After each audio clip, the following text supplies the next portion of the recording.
because she's powerful. She is good at what she does. And when he goes, and he said, he's hiding his face and says he wants to see Samuel. And Samuel does in fact manifest from the dead and speaks to him. And she said, you saw, she curses at him because she knows there's been a slaughtering of the competition.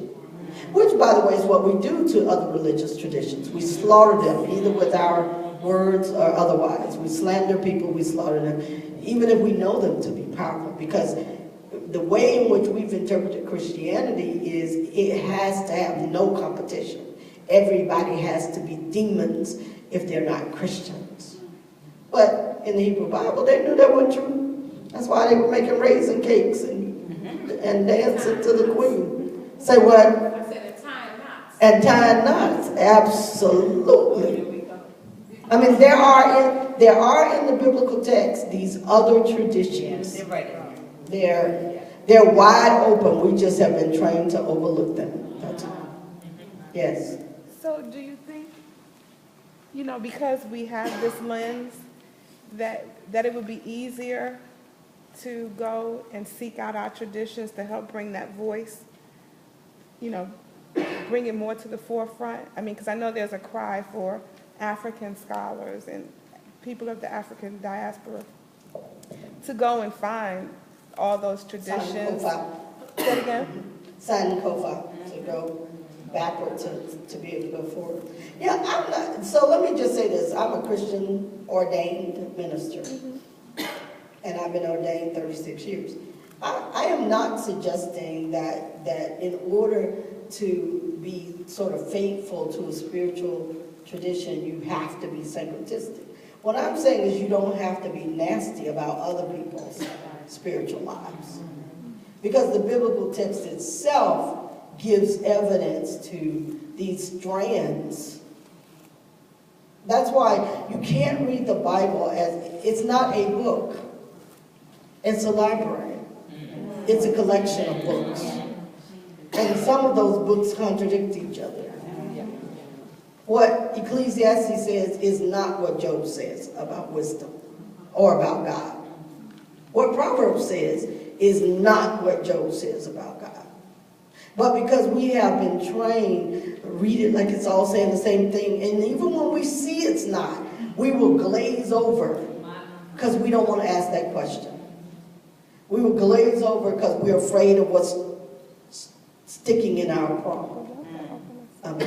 And then we'll say things like, and seminarians are great at saying this, oh, I got a deep revelation, but the people can't take it. So you get your degree and go back out in the church and preach the same foolishness that you have disavowed. But to be prophetic is to stand in that question and in that truth that, I preached the story of Deborah. A man got up and walked out on me, grabbed his wife and 2 daughters and huffed out. Because I pointed out that Deborah, that in the text, she is called Isha Lafadoth. Lafadoth is a feminine ending. Isha Lafadoth, either wife of or woman of, right? And Isha can be wife or woman. So Isha Lafadoth, and Lafadoth is the word for lights. So, but almost every translation says she's the wife of somebody, because most translators can't stand the notion that Deborah might not have been connected to a man. I said, but it's a feminine ending, so she's either wife of some woman or the woman of lights, which would mean that they had put lights around so that people could find her as a mother in Zion. Yes. And by the way, she's never once again called Isha Labadoth, whereas Jael is referred to by her husband's name the whole time in the text, which is another indication that Labadoth is probably not a husband. But because we can't take an independent woman, she must be the wife of, and he had to agree to her being a mother in Zion. Otherwise, because, she had to have a covering. Just foolishness. And on that note, I've been told to bring it down. It was nice talking to you. You have a final, say something to Woman Preach for us. Oh, I would just say About that the work that is taking place on this weekend is the work that I pray we'll walk out and continue to do day after day, week after week, month after month, year after year. Let this not just be this one-time prophetic moment here, but let this become a spiritual discipline where we live with the text, where we live with our questions, and that we continue to search for our own prophetic voices that are so necessary and so needed in these days and times in which we live.